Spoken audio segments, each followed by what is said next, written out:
Basic Doctrines. Tripitaka, or Tipitaka. Tripitaka is the collection of the teachings of the Buddha taught over 45 years, and recorded in the Pali language.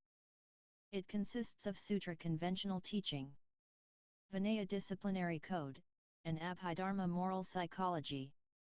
The Tripitaka was compiled and arranged in its present form by those arahants who had immediate contact with the Master himself. The Buddha has passed away, but the sublime Dharma which he unreservedly bequeathed to humanity still exists in its pristine purity. Although the Master left no written records of his teachings, his distinguished disciples preserved them faithfully by committing to memory and transmitting them orally from generation to generation. Immediately after the passing away of the Buddha, 500 distinguished arahants held a convention known as the First Buddhist Council to rehearse the doctrine taught by the Buddha. Venerable Ananda, the faithful attendant of the Buddha who had the special privilege of hearing all the discourses the Buddha uttered, recited the Dharma, whilst the Venerable Upali recited the Vinaya, the rules of conduct for the Sangha.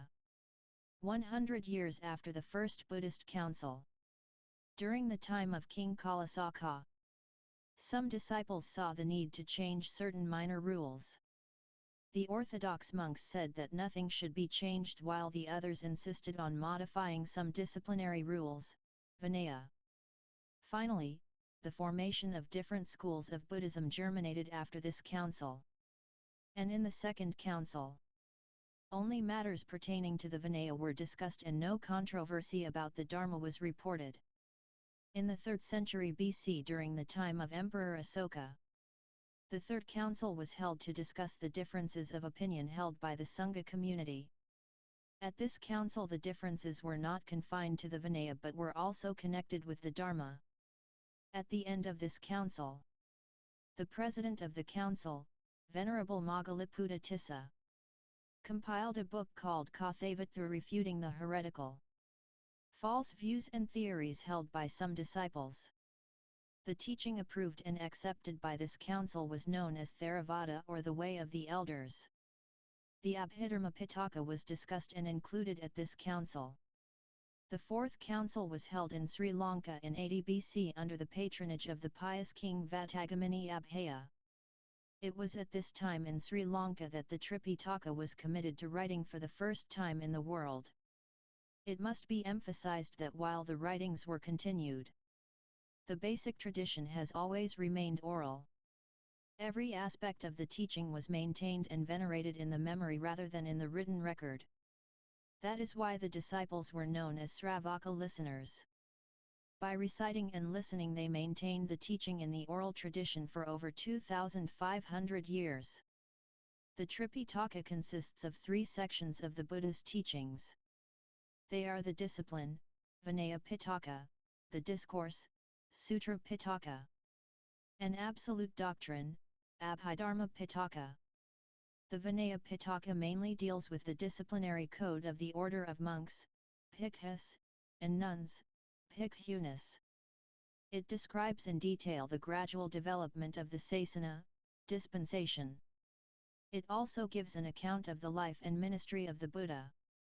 Indirectly it reveals some useful information about ancient history, Indian customs, arts, sciences, etc. For nearly 20 years since his enlightenment, the Buddha did not lay down rules for the control of the Sangha. Later, as the occasion arose and the number of monks increased, the Buddha promulgated rules for the future discipline of the Sangha. This Pitaka consists of the 5 following books. 1. Parajika Pali, Major Offences.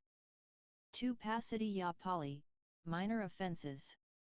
3. Mahavika Pali, Greater Section. 4. Kalavika Pali, Smaller Section. 5. Parivara Pali, Epitome of the Vinaya. Sutra Pitaka. The Sutra Pitaka consists chiefly of discourses delivered by the Buddha himself on various occasions. There are also a few discourses delivered by some of his distinguished disciples, such as the venerables Sariputta, Ananda, Moggallana, and famous female venerables like Khema, Uttara, Visakha, etc., included in it. It is like a book of prescriptions, as the sermons embodied therein were expounded to suit the different occasions and the temperaments of various persons. There may be seemingly contradictory statements, but they should not be misconstrued as they were opportunely uttered by the Buddha to suit a particular purpose. Therefore morals, ethics, discipline, duties, responsibilities, obligations, and humane qualities can be found in the Sutra Pitaka. This Pitaka is divided into 5 Nikayas or collections, viz. 1. Dingha Nikaya, collection of long discourses. 2. Majjhima Nikaya, collection of middle-length discourses. 3. Samyutta Nikaya, collection of kindred sayings. 4. Anguttara Nikaya, collection of discourses arranged in accordance with number. 5. Khuddaka Nikaya, smaller collection. The 5th is subdivided into 15 books. 1. Khuddaka Patha, shorter texts. 2. Dhammapada, the way of truth. 3. Udana, heartfelt sayings or paeans of joy. 4. Iti Vutaka, thus said discourses. 5. Sutra Nipata, collected discourses. 6. Vimana Vathu, stories of celestial mansions. 7. Pita Vathu, stories of Pitas. 8. Theragatha, psalms of the brethren. 9. Tharigatha, psalms of the sisters. 10. Jataka, birth stories. 11. Nidasa, expositions. 12. Padasamhita, analytical knowledge. 13. Abhidharma, lives of saints. 14. Buddhavamsa, the history of Buddha. 15. Karya Pitaka, modes of conduct. Abhidharma Pitaka. The Abhidharma is, to a deep thinker, the most important and interesting collection, as it contains the profound philosophy and psychology of the Buddha's teaching in contrast to the illuminating but conventional discourses in the Sutra Pitaka. In the Sutra Pitaka one often finds references to individual, being, etc., but in the Abhidharma, instead of such conventional terms, we meet with ultimate terms, such as aggregates, mind, matter, etc. In the sutra is found the Vajradasena, conventional teaching, whilst in the Abhidharma is found the Paramatha Dasena, ultimate doctrine. In the Abhidharma everything is analyzed and explained in detail, and as such it is called analytical doctrine, Vibhaja-Veda. 4 ultimate, supramundane subjects, Paramatha, are enumerated in the Abhidharma. They are Citta, consciousness, Cetasika, mental concomitants, Rupa, matter, and Nirvana. The so-called being is microscopically analyzed and its component parts are minutely described. Finally, the ultimate goal and the method to achieve it is explained with all necessary details. The Abhidharma Pitaka is composed of the following works. 1. Dhammasangani, enumeration of phenomena. 2. Vibhanga, the book of the treatises. 3. Kathavathu, point of controversy. 4. Pugala Panati, description of individuals. 5. Datukatha, discussion with reference to elements. 6. Yamaka, the book of pairs. 7. Padhana, the book of relations. According to another classification, mentioned by the Buddha himself, the whole teaching is ninefold, namely 1. Sutra, 2. Gaya, 3. Yayakarama, 4. Gatha, 5. Udana, 6. Itivutaka, 7. Jataka, 8. Abhidhamma, 9. Vidala, 1.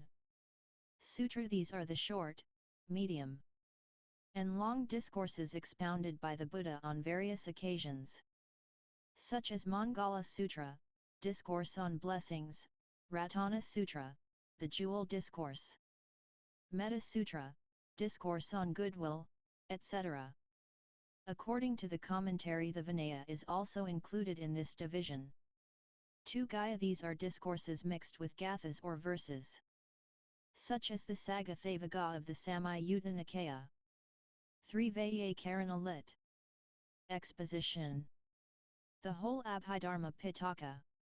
Discourses without verses, and everything that is not included in the remaining 8 divisions belong to this class. 4 Gatha. These include verses found in the Dhammapada, Way of Truth. Thiragatha, Psalms of the Brethren, Thrigatha, Psalms of the Sisters. And those isolated verses which are not classed amongst the sutra. 5 Udana. These are the paeans of joy found in the Udana, one of the divisions of the Khuddaka Nikaya. 6 Itivataka. These are the 112 discourses which commence with the phrase, "Thus the Blessed One has said." Itivataka is one of the 15 books that comprise the Khuddaka Nikaya. 7 Jataka. These are the 547 birth stories related by the Buddha in connection with his previous births. 8 Abhuta Dhamma. These are the few discourses that deal with wonderful and marvelous things, as for example the Agriya Abhuta Dhamma Sutra of the Majjhima Nikaya, number 123. 9 Vidala. These are the pleasurable discourses, such as Chula Vidala, Mahavidala, MNNOS 43, 44, Samaditthi Sutra, MN No 9, etc. In some of these discourses, the answers given to certain questions were put with a feeling of joy. What is Abhidharma? Abhidharma is the analytical doctrine of mental faculties and elements.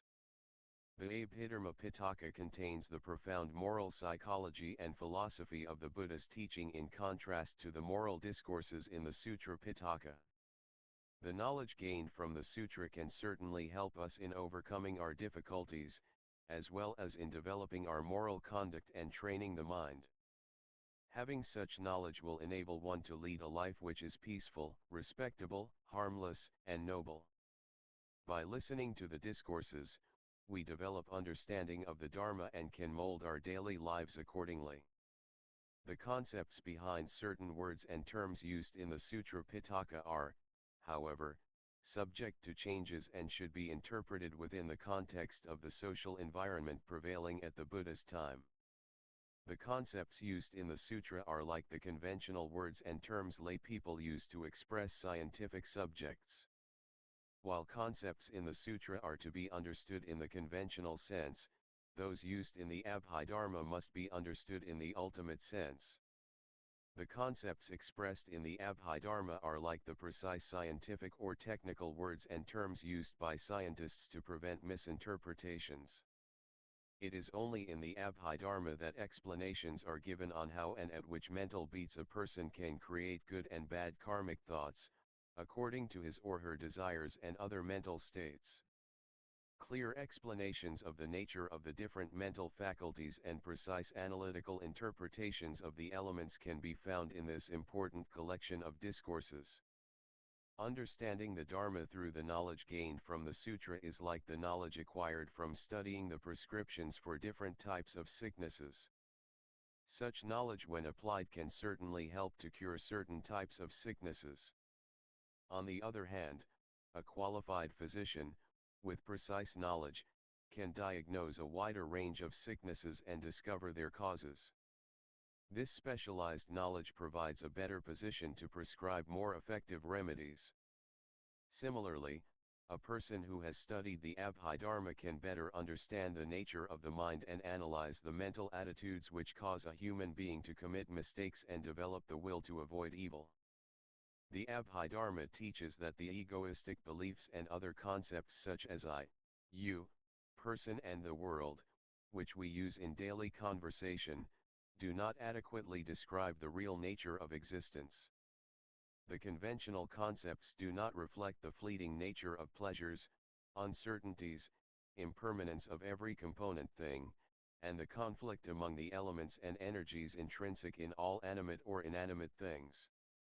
The Abhidharma doctrine gives a clear exposition of the ultimate nature of human beings and brings the analysis of the human condition further than other studies known to them. The Abhidharma deals with realities existing in the ultimate sense, or Paramatha Dhamma in Pali. There are 4 such realities. 1. Citta, mind, or consciousness, defined as that which knows or experiences an object.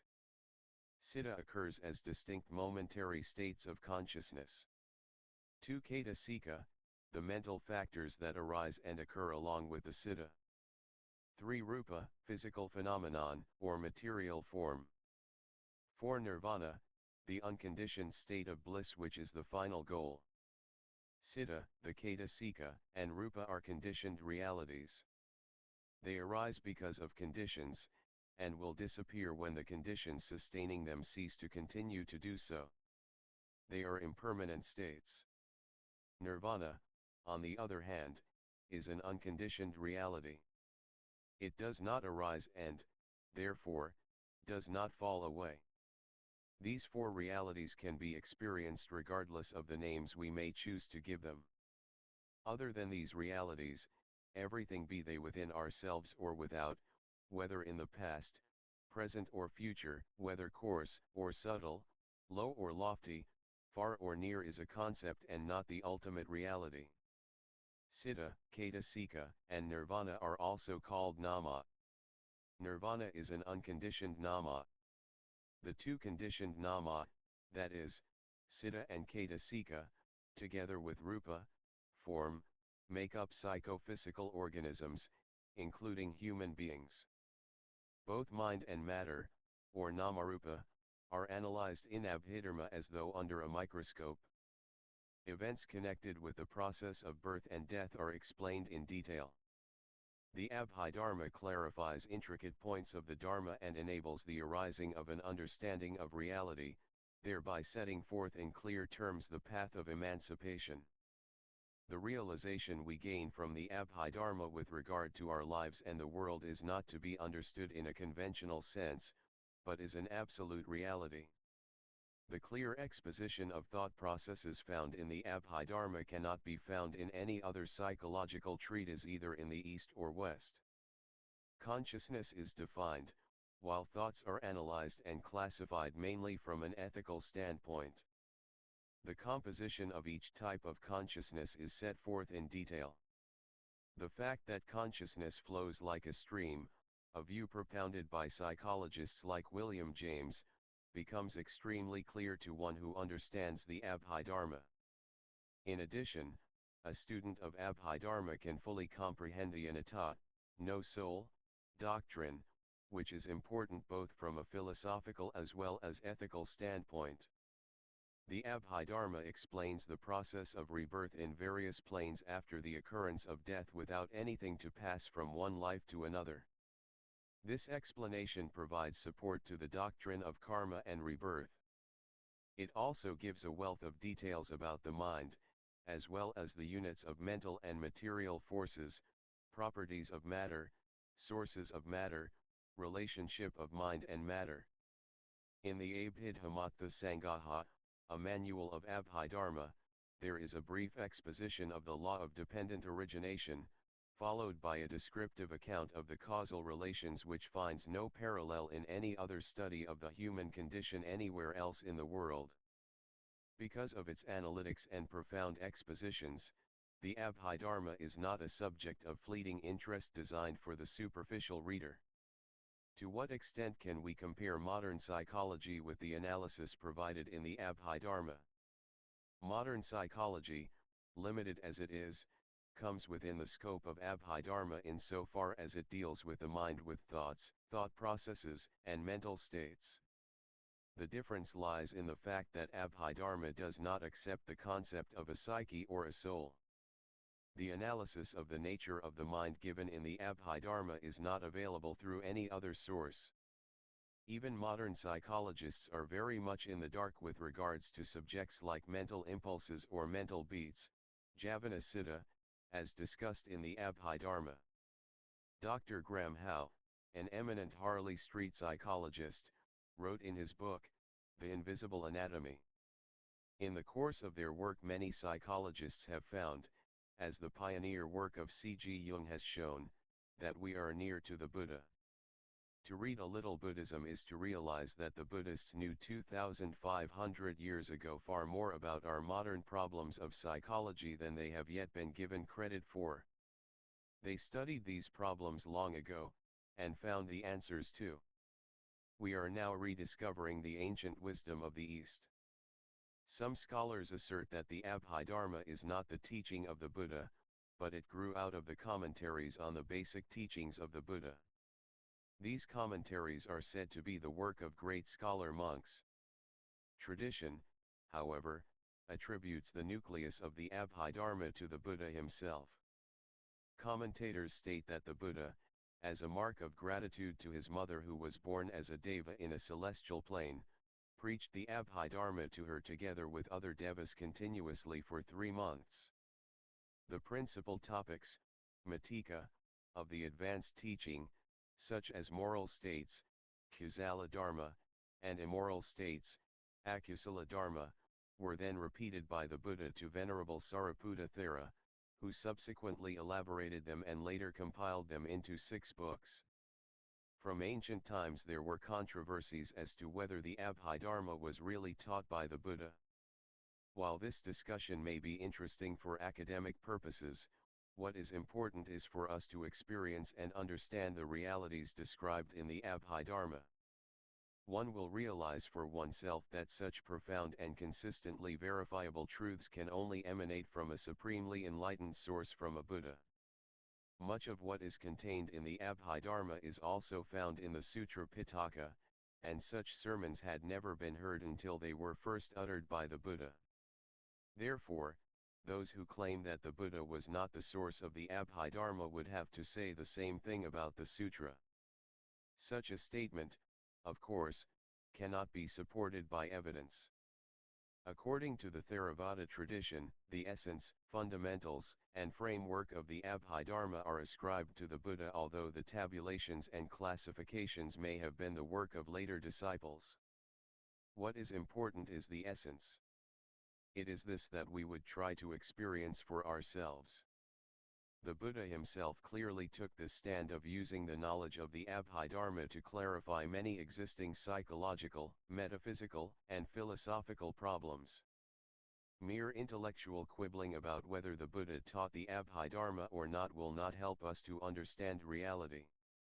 The question is also raised whether the Abhidharma is essential for Dharma practice. The answer to this will depend on the individual who undertakes the practice. People vary in their levels of understanding, their temperaments, and spiritual development. Ideally, all the different spiritual faculties should be harmonized, but some people are quite contented with devotional practices based on faith, while others are keen on developing penetrative insight. The Abhidharma is most useful to those who want to understand the Dharma in greater depth and detail. It aids the development of insight into the 3 characteristics of existence: impermanence, unsatisfactoriness, and non-self. It is useful not only for the periods devoted to formal meditation, but also during the rest of the day when we are engaged in various mundane chores. We derive great benefit from the study of the Abhidharma when we experience absolute reality. In addition, a comprehensive knowledge of the Abhidharma is useful for those engaged in teaching and explaining the Dharma. In fact, the real meaning of the most important Buddhist terminologies such as Dharma, Karma, Samsara, Sankhara, Paticca Samuppada, and Nirvana cannot be understood without a knowledge of Abhidharma. Mind and matter, Nama-Rupa. What is mind? No matter. What is matter?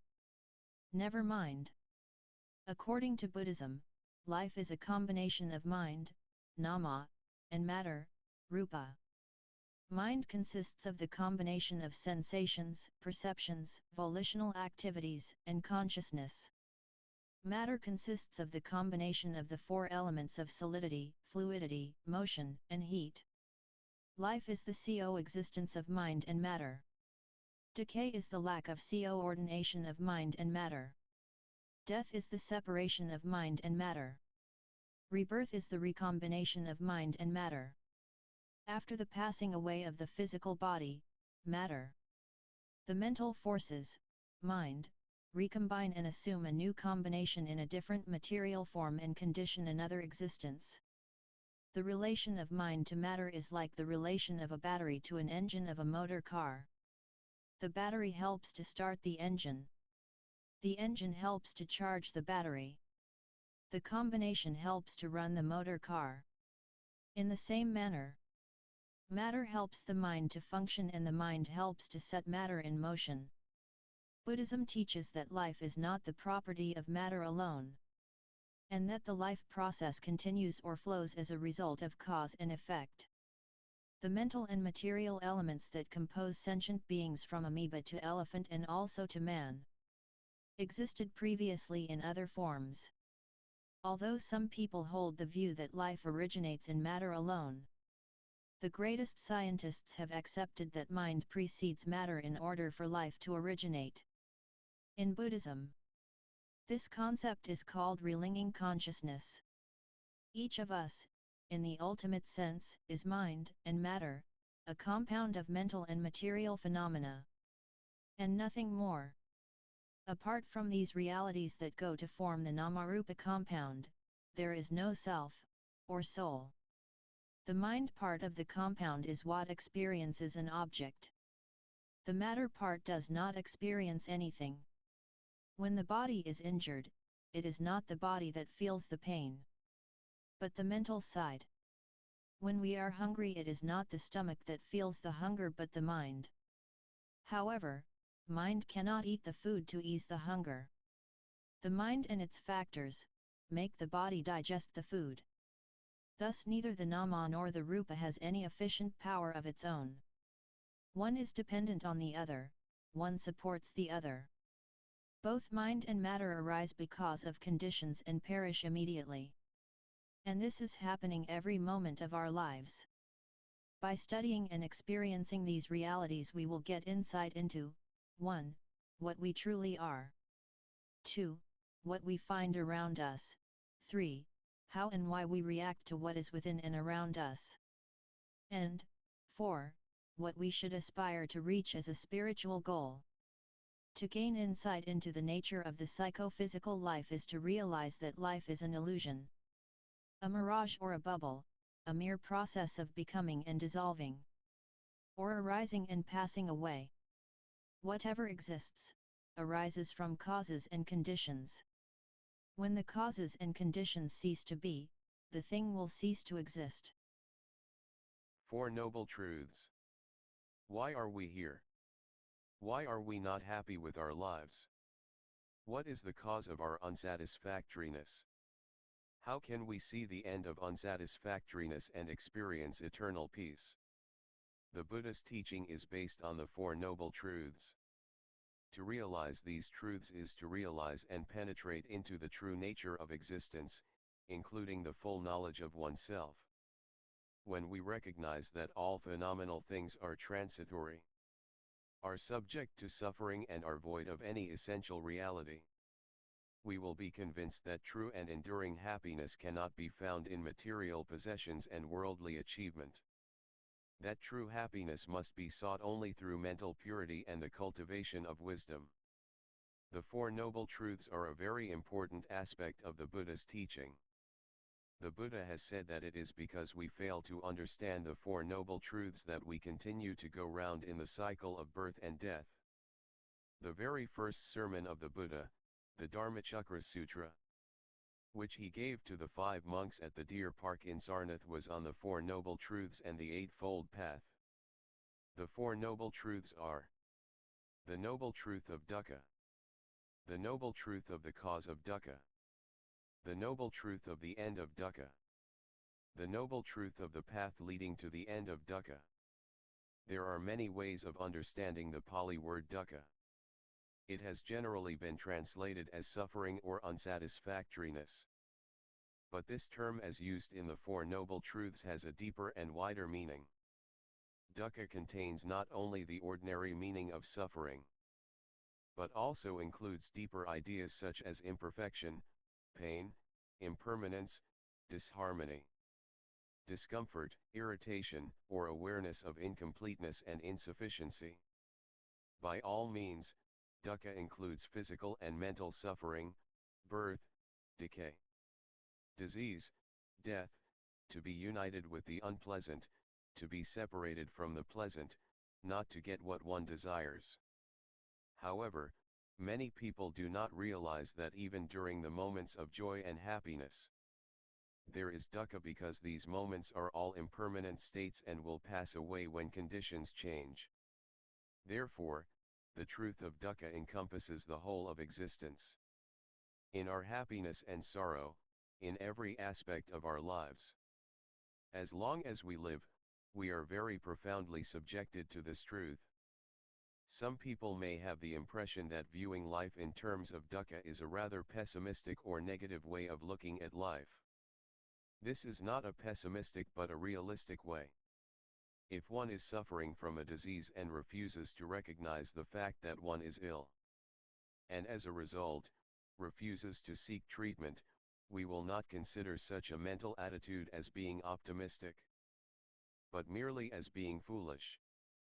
Therefore, by being either optimistic or pessimistic, one does not really understand the nature of life, and is therefore unable to tackle life's problems in the right perspective.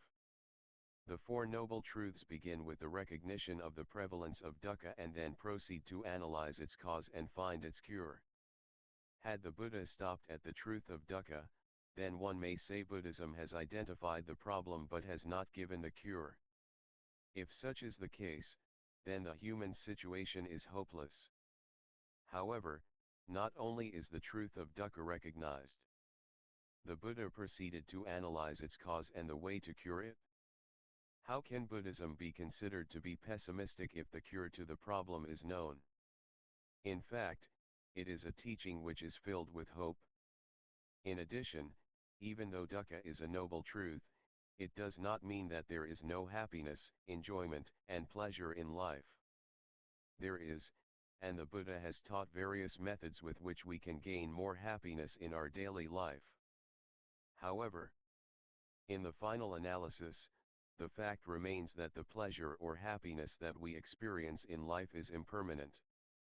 We may enjoy a happy situation, or the good company of someone we love, or we enjoy youth and health. Sooner or later, when these states change, we experience suffering. Therefore, while there is every reason to feel glad when one experiences happiness, one should not cling to these happy states or be sidetracked and forget about working one's way to complete liberation. If we wish to cure ourselves of suffering, we must first identify its cause. According to the Buddha, craving, or desire, tanha or raga, is the cause of suffering. This is the second noble truth. People crave for pleasant experiences, crave for material things, crave for eternal life, and when disappointed, crave for eternal death. They are not only attached to sensual pleasures, wealth, and power, but also to ideas, views, opinions, concepts, beliefs. And craving is linked to ignorance, that is, not seeing things as they really are, or failing to understand the reality of experience and life. Under the delusion of self and not realizing that personality is an atta, non-self. A person clings to things which are impermanent, changeable, perishable. The failure to satisfy one's desires through these things causes disappointments and suffering. The danger of selfish desire. Craving is a fire which burns in all beings. Every activity is motivated by desire. They range from the simple physical desire of animals to the complex and often artificially stimulated desires of civilized people. To satisfy desire, animals prey upon one another, and human beings fight, kill, cheat, lie and perform various forms of unwholesome deeds. Craving is a powerful mental force present in all forms of life, and is the chief cause of the ills in life. It is this craving that leads to repeated births in the cycle of existence. Once we have realized the cause of suffering, we are in a position to put an end to suffering. So, how do we put an end to suffering? Eliminate it at its root by the removal of craving in the mind. This is the third noble truth. The state where craving ceases is known as nirvana. The word nirvana is composed of ni and vana, meaning the departure from or end of craving. This is a state which is free from suffering and rounds of rebirth. This is a state which is not subjected to the laws of birth, decay, and death. This state is so sublime that no human language can express it. Nirvana is unborn, unoriginated, uncreated, unformed. If there were not this unborn, this unoriginated, this uncreated, this unformed, then escape from the conditioned world is not possible. Nirvana is beyond logic and reasoning. We may engage in highly speculative discussions regarding nirvana or ultimate reality. But this is not the way to really understand it. To understand and realize the truth of nirvana, it is necessary for us to walk the Eightfold Path, and to train and purify ourselves with diligence and patience.